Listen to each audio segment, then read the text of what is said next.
Section 27.4 deals with polymer classification by reaction type.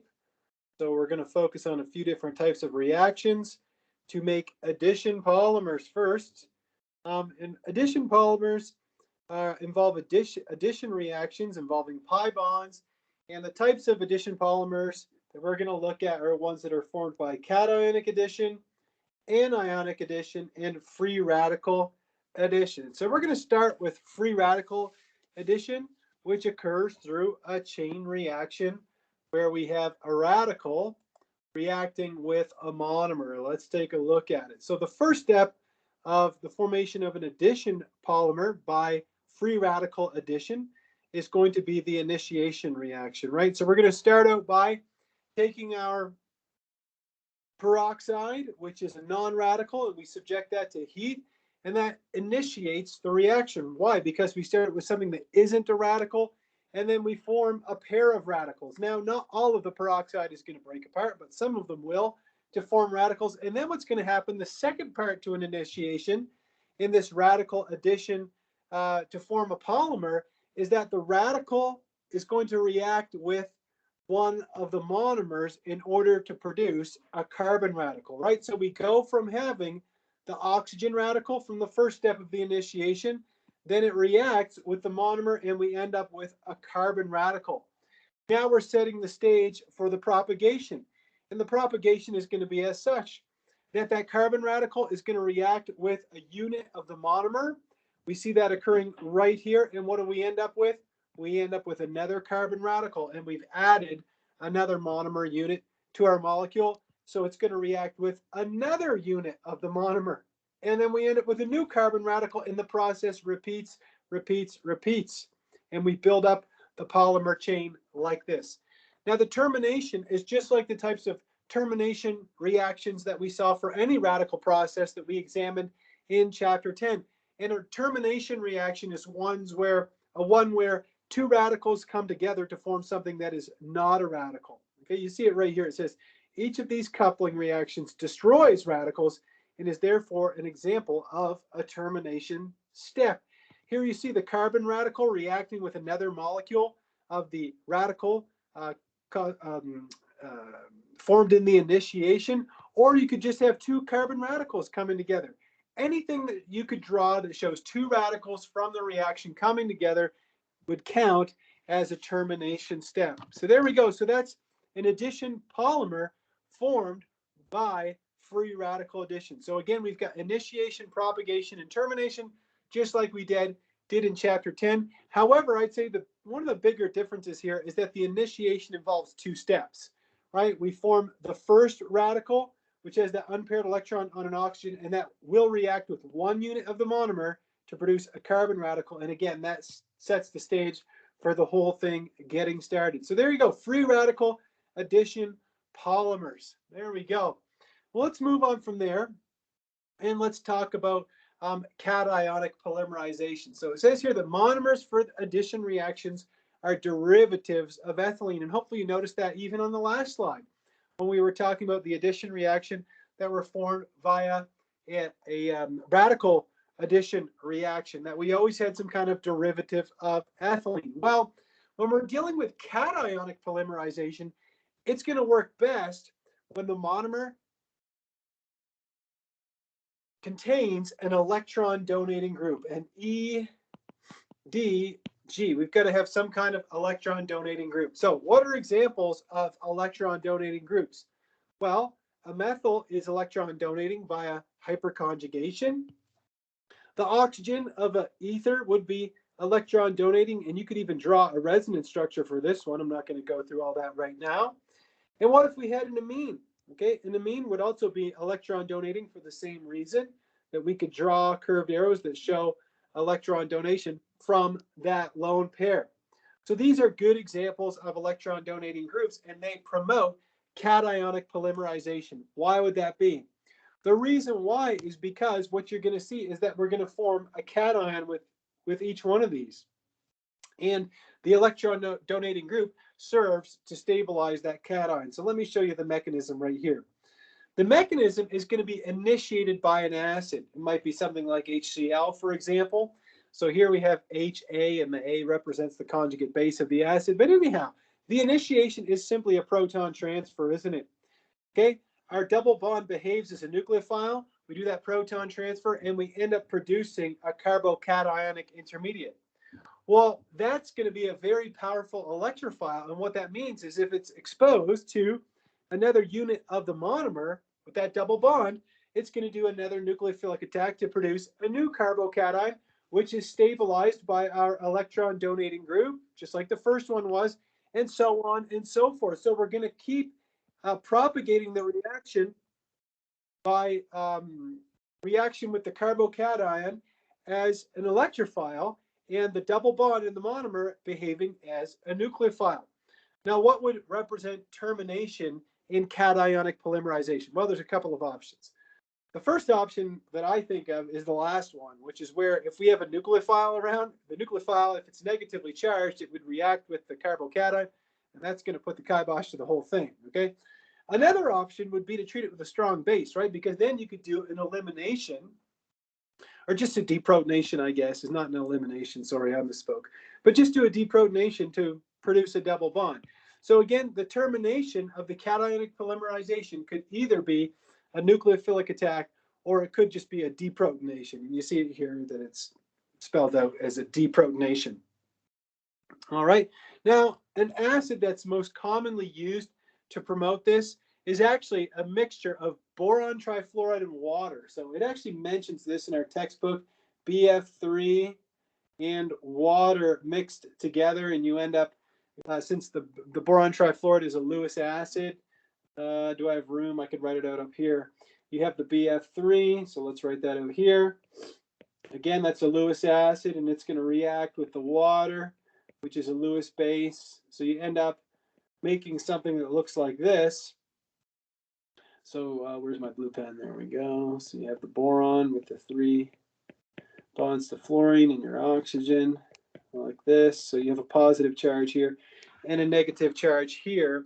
And the first step, so the first step in the polymerization will be when that double bond, I'll put EDG up here, and that double bond is going to take that proton like this to form the carbocation. So EDG, kind of running out of space up there. But again, that's covered in the textbook. So that's a very commonly used acid, is boron trifluoride in water. Anyhow, let's take a look here. It says cationic polymerization, again, is initiated by an acid. And again, the common one is boron trifluoride in water. Okay, and again, the book goes into more detail about it. Now, it says the more stable cation is formed each step of the way. So let's say you try to do a polymerization with isobutylene. We're missing the letter I there, aren't we? But if we try to use isobutylene, okay, that's going to react to give you a tertiary carbocation. And then we have another nucleophilic attack to make another tertiary carbocation, so on and so forth.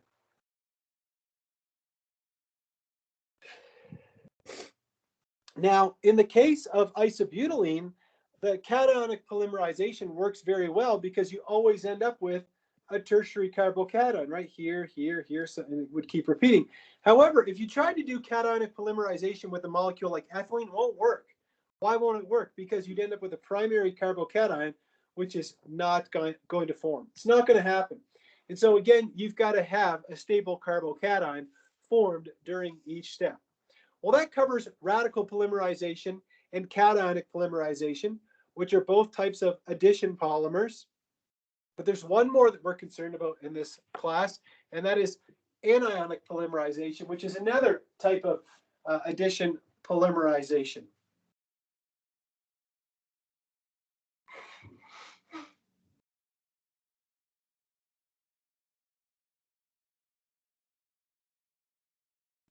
Now, when we looked at cationic polymerization, we saw that we required an electron donating group. And so you can probably guess that if we're doing anionic polymerization, that we will need an electron withdrawing group. Here are some examples of an electron withdrawing group. We have a nitrile, for example. So this one here is a nitrile. Is good. Okay, an aldehyde, something with a carbonyl or an ester or maybe an amide. Why? Because you have that electron withdrawing carbonyl here.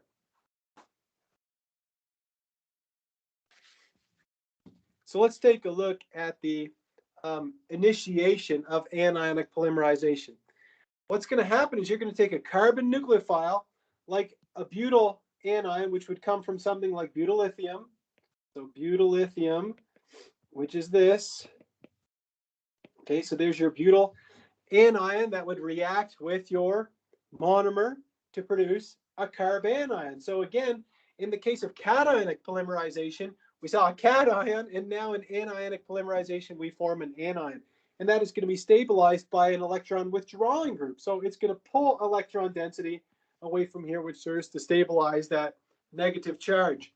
The propagation step is exactly what you would think. We have a nucleophilic attack on the double bond, and we end up forming a new carbanion, and we just keep repeating that over and over and over, and we build up the polymer chain that way. Now the termination, there's a couple of possibilities here. One is to treat it with a weak acid like water, because if you have a carbanion, it's going to remove the proton from water like stink, okay? That's definitely a irreversible reaction. Another option is to react it with CO2, and sometimes students will say, well, Mr. Dion, I have a negative charge here. Isn't that going to behave as a nucleophile? Well, that's a carboxylate, right? That is the same thing as writing this, okay? And you know that that negative charge is delocalized, right? Because you can draw a resonance structure here. And so since that is delocalized, it's not going to be a powerful enough nucleophile to keep the reaction going. So it will serve as a termination step. Anyhow, so those are the two possibilities for terminating an anionic polymerization. So anionic polymerization, you might have noticed, is kind of like a Michael reaction. In fact, it's analogous to a Michael reaction, which is conjugate addition, right? You should remember what a Michael donor is and a Michael acceptor. So our carbanion behaves as a Michael donor, and our monomer, our double bond, behaves as a Michael acceptor. And again, that electron withdrawing group, what does it do?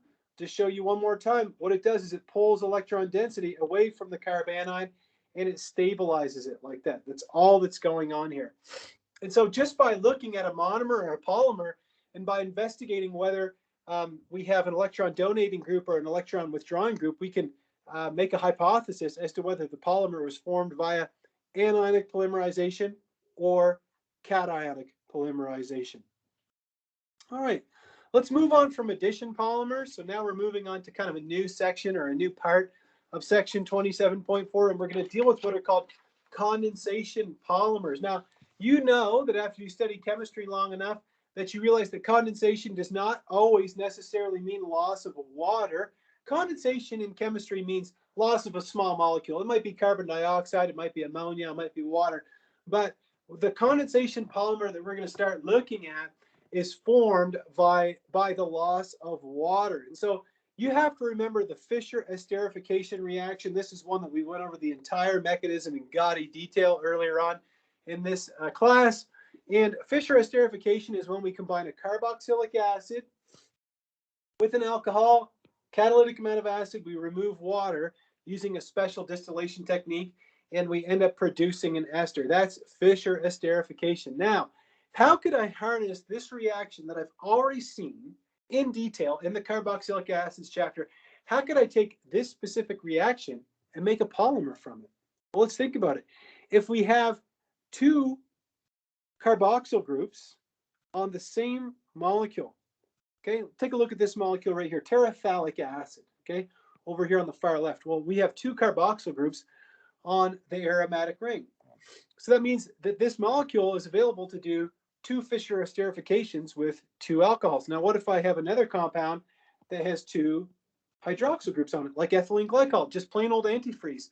Well, if I do repeated Fissure esterifications between each carboxyl and each alcohol, what do I end up? I end up with a polymer, don't I? And this is called polyethylene terephthalate, polyethylene terephthalate, PET. And you also see that we end up losing water in the process. Now, polyethylene terephthalate, as far as I know, I think it's used in things like plastic water bottles, for example, but this is a polyester. Why do we call it a polyester, right? You know, you've all heard of polyesters before. Well, it's because we have an ester here, we have another one right here, we have another one right there, so on and so forth. So that's what a polyester is. It's got ester units repeating in the polymer. So there you go, PET, polyethylene terephthalate, which is a polyester, and now you know where it comes from. It's a condensation polymer. It involves the reaction of a carboxyl and an alcohol. Well, nylon, and again, nylon is another kind of polymer that I know you've all heard of before. Nylon is also a condensation polymer, except it's made from a diacid and a diamine. So it's a polyamide. Okay, so instead of esters, we're making amides. For example, if you take adipic acid, you might remember from the diacids, we learned oxalic, succinic, so on and so forth. And then we ended up with adipic acid, where we have 6 carbons. Well, if you take adipic acid and you react it with 1,6-hexane diamine, you get what's called nylon 6,6. Why? Because you have 6 carbons in between the 2 nitrogens, and then you have 6 carbons in this unit as well. So we call that nylon 6,6. But now you know that nylon is nothing more than a polyamide.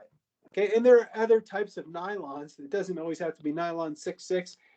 All the numbers escape me at the moment, but the idea is that you have the repeating unit, and that is a polyamide, right? You can see that we have an amide here, we have an amide here, we have another amide here, and so on and so forth. There we go. So nylon 6,6, a condensation polymer, still formed by the loss of water. However, now we're making a polyamide. Well, another type of condensation polymer is a polycarbonate. If you've ever heard of Lexan, which is sometimes used in windshields, in heavy equipment, in mines and things like that. I don't know why you would know that, but maybe you've heard about it before. Or maybe, I don't know.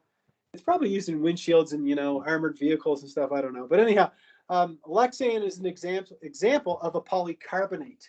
Okay. Now, polycarbonate is one of the few, or a carbonate rather, is one of the few functional groups that we haven't seen. I guess it's probably the last functional group that we look at in organic chemistry too. So if you take phosgene, which is always, students always get ticked off with the name phosgene because it sounds like it has phosphorus in it maybe, but there's no phosphorus in phosgene. It's just this very powerful electrophile. You know, it was used in chemical warfare in the First World War. Anyhow, if you react phosgene, which is kind of like a diacid chloride in a way, you react it with an alcohol, 2 equivalents, you end up with a carbonate. So this is a carbonate right here. You have an RO group, you have a carbonyl, and then another RO group, and that is a carbonate, right? And if you put 2 protons on here, right, what would you end up with? Carbonic acid, right, which is something you know about already. Anyhow, so you make a carbonate and you also produce HCl. So this would count as a condensation polymer because you end up losing a small molecule. So polycarbonates are synthesized in this way. Let's take a look. If you take phosgene and you react it with BPA, bisphenol A, you end up with Lexan, which again, I told you is a very strong polymer. It's even used in things like Nalgene bottles. I think they're trying to get away from it now. And I think that even some of the Nalgene bottles will specifically say, doesn't contain BPA. So no bisphenol A, and so they're probably changing it, because of that Nalgene controversy. And there's always somebody in the class who's like, oh yeah, notice that it says contains no BPA. Anyhow, that's a whole other kettle of fish. But there you go, there's a polycarbonate. So with all that stuff in mind, okay, and a good scientist should never use the term stuff or thing, but I think it's appropriate at this time. It says, determine whether the preparation of each of the following polymers would be best achieved via cationic addition or anionic addition. Okay, I'm going to ask you guys about A. I have a bunch of nitrile groups on there. What do you think? Would this be best achieved by cationic addition or anionic addition? Does anybody have a thought about the first one?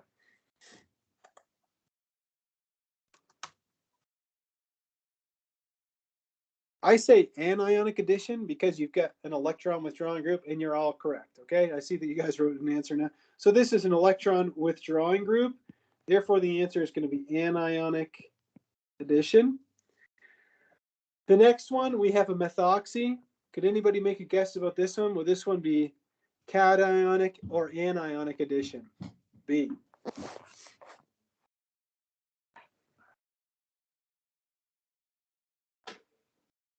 Absolutely, it's cationic. How did you know that? Because you have an electron donating group, right? You have the lone pairs on the methoxy, which can donate electron density. And for the last one, it would be cationic as well, right? Why? Because an alkyl group like these here, these are considered electron donating groups. They're not as powerful electron donors as a methoxy, right? The lone pair, but they still are electron donating. Okay, let's try another problem. It says draw the polymer that would be generated from the acid catalyzed reaction between oxalic acid and resorcinol. So this is going to involve esterification, isn't it? Right, because we're going to be reacting the carboxyl groups here with the hydroxyls of the resorcinol. So we're going to end up losing a lot of water in the process. We're going to lose a water molecule after a water molecule. I'm going to start with the oxalic acid. So I'll start with a carbonyl. I'm starting right here. Then I'm going to have another carbonyl, and then I'm going to make an ester. So I have an oxygen, okay? And now that's going to be bound to my aromatic ring. So let's draw the aromatic ring like this. Then I have the other oxygen. Now I'm kind of like over here thinking that way.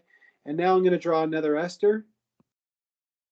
So there we go, like that. And then I'm just going to keep going. So now my aromatic ring is going to be pointing up like this. I have this, and there we go. And I just repeat that over and over and over. And there you go. There is the repeating unit of the polymer that would be formed from the acid catalyzed reaction between oxalic acid and resorcinol. So this would be a polycarbonate, wouldn't it be? Polycarbonate. Give me a thumbs up if you think you could draw a polycarbonate if I gave you a carboxylic acid, or a diacid, I should say, and a diol, like resorcinol that's drawn here. Okay, cool. And something that you'll notice is that the book, our textbook, so if you're not paying attention, just wake up for a split second here. Our book won't do this, okay? The author of the textbook won't draw like Avogadro's number of repeating units the way that I do it. In the book, he'll do something like this. He'll make it really simple. He'll just say, okay, well, you have, he said, you'll have the resorcinol like this, and then he'll just draw like one repeating unit. Okay, so he would do this, and then he'd say, he'll call it good after that. Okay, and there's nothing wrong with that at all. That's perfectly legit. Okay, so again, yeah, the book will do it this way. So I'll just write here, book. We'll draw it like that. Anyhow, again, either way is totally fine. Next one talks about Kevlar, which is found in, canoes and bulletproof vests. It says identify the monomers that are required in the preparation of Kevlar. And Kevlar is obviously a polyamide, isn't it? It's a polyamide. Okay, it's stronger than nylon that's used in nylon hose or something. Anyhow, what would the monomers be? Well, you can see that the amine must come from here, and then the diacid, right, would come from here. And so the monomer of the diacid would be this. So like this. And this is terephthalic acid. We saw it already today. So if you want to look it up, it's terephthalic acid. And then the other part would just be paraphenylene diamine is what this is called. So paraphenylene diamine. And again, I wouldn't expect you to remember the name of terephthalic acid and paraphenylene diamine, which is this. I don't know why I didn't draw the structure. There we go. So we have an amine over here and another one over here like that. There you go. So just being able to recognize what the monomers are in a polymer, something that we've seen already today, but you've got to be able to do that as well. Let's try a couple more problems. These are great food for thought. It says identify the monomers that would be required to make each of the following condensation polymers. Well, the first one is a polyester, isn't it, right? Because I have an ester here, I have an ester here, I have an ester here. So let's see here. This one is a polyester. I mean, if it helps you, you could kind of break up the ester linkages maybe.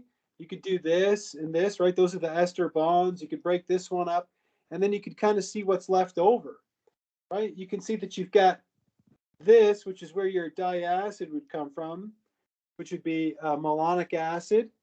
So you see that the acid is going to be this, okay? So this acid. So you have oxalic acid, then you have malonic acid. And what's the diol going to come from? It's going to come from right here, and this is a real chestnut in this class, one that comes up all the time, which is ethylene glycol, which is sweet and viscous. I wouldn't recommend tasting it though. But the ethylene glycol that you can buy it, at the grocery store or Walmart now or AutoZone, it's got a bittering agent in it so that you can't poison a loved one with it. Anyhow, okay, let's try the next one. The last one is a polycarbonate. So this one is a polycarbonate. And you can see that obviously phosgene was used to make this, right? Because if you start breaking up the ester bonds, the carbonate bonds like this, right, you can see, like this, that it comes from phosgene, which is this compound, right? It's such a powerful electrophile that, I mean, as soon as it sees like the amides in your DNA, if you were to inhale phosgene, which again is poison, like a strong poison, it would just cap those amides in your DNA and you would basically suffocate. You wouldn't be able to breathe, And then the diol would be this. So the diol, we have a gem dimethyl here. There we go. And that's our alcohol like that. Just like that. Give me a thumbs up if you think you could do that. Given a polyester or a polycarbonate, be able to identify the monomers. Cool. Great. Excellent. All right. And we got one more question that I threw in here. It says nylon 6 is a polyamide that's used to manufacture ropes. It can be prepared by the hydrolysis of epsilon caprolactam to form epsilon aminocaproic acid, followed by the acid catalyzed polymerization. So you start with this TATSI molecule here. This is epsilon caprolactam. You guys remember what a lactone is? Right, when we have an ester in a ring, okay, say for example, this is a lactone. If you have an amide in a ring like this is called a lactam. So you can see that that's a epsilon caprolactam. Anyhow, so we have our lactam. Then you hydrolyze it to make this amino acid. It's not it's not one of the 20 natural amino acids, but it is an amino acid. It's got a carboxyl group and an amine in it. And then you're basically just going to polymerize this to make nylon 6. Well, if you have one molecule of epsilon aminocaproic acid, so let me just try to scribble it down here. So 1, 2, 3, 4, 5, 6. There we go. So if we have this and it reacts with another molecule, so I'm going to copy this and paste it over here. Yeah, what are you talking to? I'm talking to my students, bud. Can you just give me 5 minutes? Can you give me a few minutes, honey? Okay, you can stay here, but you got to be quiet. You can stay, but you got to be quiet, honey. All right, so we have the the carboxyl group, and we have an amine over here. So basically, we're just going to keep doing amide synthesis, right? So if you link those two together, what do you end up with? All right, what are you going to end up with? Well, let's draw what it's going to look like. So let me try to draw it down here. Here's your carbonyl. You're going to have your nitrogen with one hydrogen bound to it, okay? And then you're going to have 1, 2, 3, 4, 5, 6. Another nitrogen with a hydrogen. And I'm just going to draw a couple of repeating units here. Can fix this up. 1, 2, 3, 4, 5, 6. Right? And then another one. 1, 2, 3, 4, 5, 6. And then, anyhow, you get the idea. All right. There you go. So this is nylon 6. So nylon 6.